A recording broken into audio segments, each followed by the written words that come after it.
Well. As predicted, the anti-homosexuality bill was passed.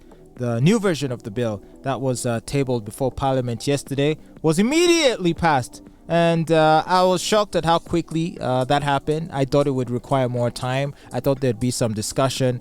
There seemed to be indication that, Olive, that there had been some kind of intervention with some people starting to express mixed feelings, but it looks like that didn't stop them from passing it the second time around. So it's passed. What happens now?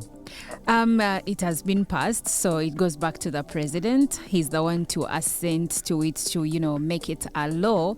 If he does that, then we will still have to wait and see if it is going to be challenged in the constitutional court like last time.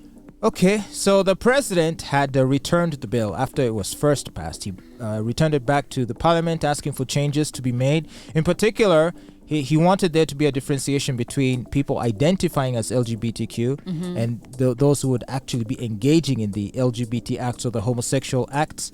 And so under the new law, among the other things that's included there is a prescription for a death penalty for aggravated homosexuality, which is defined as cases of sexual relations involving people infected with HIV, as well as if it involves minors and other categories of vulnerable people.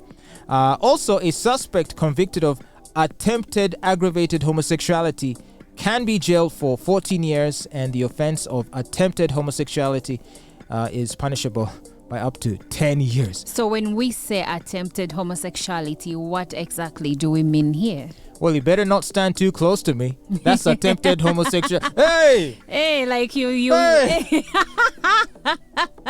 Now for us babes that are used to, being close to each other, we even hug each other. Some people even can feel each other, and there is nothing sexual there. What are you going to do about that? But is it true there's nothing sexual? I see pictures. Sexual. I see girls posting pictures or videos of themselves like pecking each other. Yes. And they look so cute. I mean, literally, it's like a scene from a lesbian film.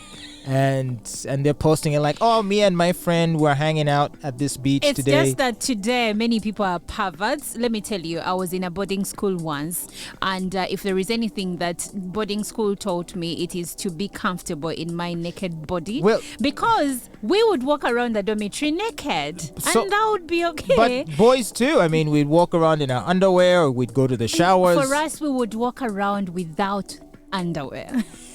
Oh, I see. Well, I guess it was a confidence boost, and you didn't have to worry about what the next girl is gonna do to you.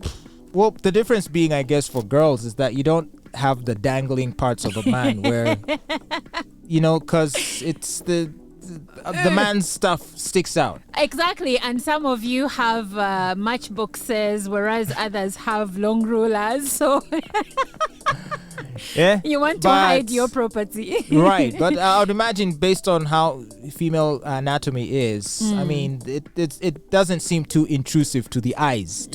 Female nudity doesn't seem as intrusive to the eyes. Maybe some girls used to, and I think even today, there are many ladies that are sensitive about their boobs and maybe their tummies. But when we were younger, most of us had, flat tummies. But the boob area, yes, because if you have a big bosom, you're still not very comfortable around people with puckered, boobs. Maybe that's it. That's when people would try to hide, but largely they would be okay walking around naked. What about this thing, since we're on the topic of schools? Labia elongation. How did we get there? Because we know it is widely practiced in girls' dormitories amongst themselves. Yes. First, a matron shows them, and then the matron might say, okay, so every day do it with your friend. Okay. Yeah, but still, that was never sexual. And also, How can it not be sexual?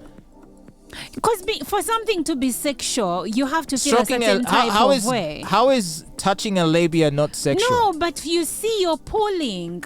You are elongating, you're pulling. So Let if me you use if you met two boys standing side by side Let pulling, me tell you, labia elongation is actually painful. So there is nothing sexual about it, because when it is being done, it is painful. Even the things they use, the herbs, make it very uncomfortable. So someone wouldn't be aroused by that. well, nonetheless, you are touching someone else's genitals. To me, that would qualify I as think the reason why it's either it's a sexual act or it's an assault. it's Because you're a minor. You can call it an assault. Actually, my tribe does it, but personally, I don't see myself ever telling my daughters to do that. I would like for them to grow up and make the decision on their own. Actually, it's arguably a form of genital mutilation. Because yes. you are mutilating. You are pulling things that are supposed to stay put. Exactly. Once you're trying to physically alter the shape of an organ, that is mutilation. I'm okay with it, whether mutilation or not. I'm okay with all of that as long as the decision is made by an adult. I don't want to send my child to school and then they come home and tell me that the matron made me do this. This is not your child.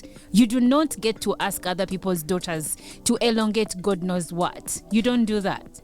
And the question is, why would you even? So it's the idea that it pleases a husband more? It doesn't even. I've had conversations with different guys and they say that thing doesn't actually hold any water for us. I think culture lied to us. Did they mean that figuratively or literally? I guess both. Because they like that too. But anyway, I think different strokes for different people, because there are some, let's say, Uganda men for whom that is a deal breaker. They even give their wives money to go have it done. Well, because depending on which guy you talk to, there are men who swear by it. In fact, they will say, if she doesn't have it, I'm not even. See? And I saw, who's this comedian whose nudes leaked recently? The lady she's at Next now, I believe. What's her name? No, not Martha K. Etania? Or is she at KFM? The Lydia Dane. Oh, Linda Dane. Linda Dane. Her nudes leaked. Yes. Where have I been? Or allegedly her nudes. Everyone was saying it was her. Mm-hmm. Anyway, so she obviously, her nether regions appeared to be intact. And so among the things people were saying about her was, yeah, boring, no bean. Where's the bean? But which apparently is slang for... But the thing is, when they're elongating, they're not elongating the bean. What is the bean? It's the clit. Oh, that... Wow, I didn't know. Fatboy, this just became PG-18. Well, conveniently, we're using metaphors. Yes. That will help us have a family-friendly conversation, even though we're speaking about these very sensitive topics. Yes. But nonetheless, okay, so let's go back to the bill.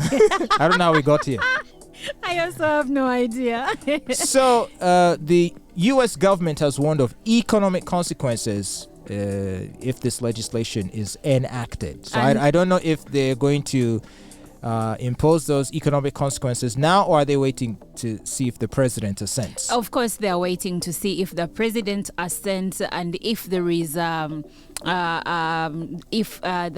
bill can be challenged in the constitutional court, and then we see how that case goes.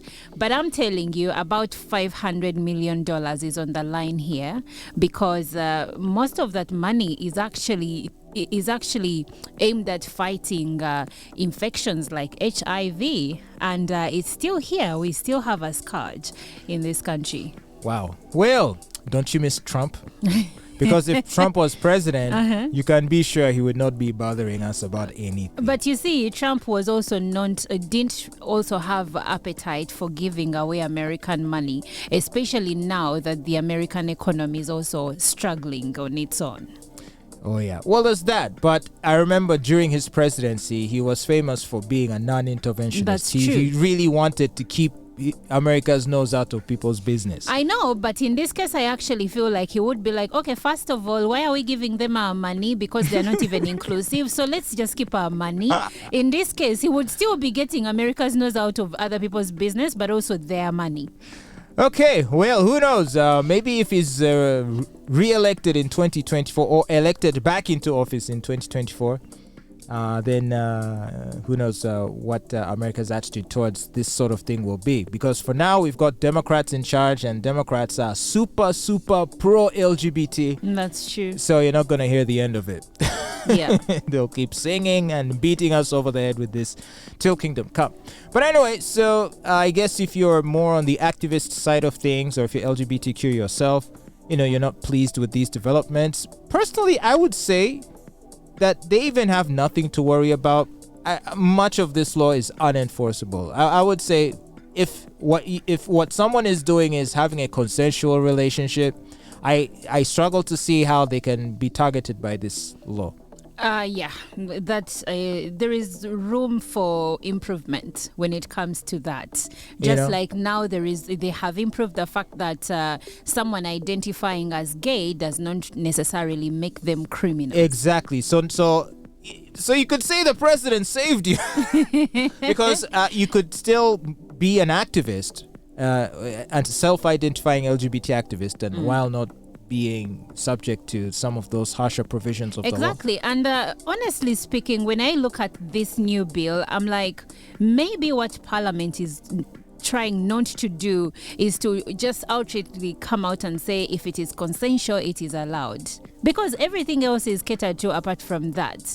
Because if I identify as gay, then if I meet someone who also identifies as gay and both of us agree, what are you going to do about it? Because identifying doesn't mean we are criminals. So I feel like we have this song and dance going on, but the actual thing they are avoiding to say is that in case it is consensual, then just have a ball. It's just a huge game. That's how I see it. It's just a game that everyone's playing, and it's tiring if you ask me, but it's what is expected. It is the theater of politics after all. It's always a game.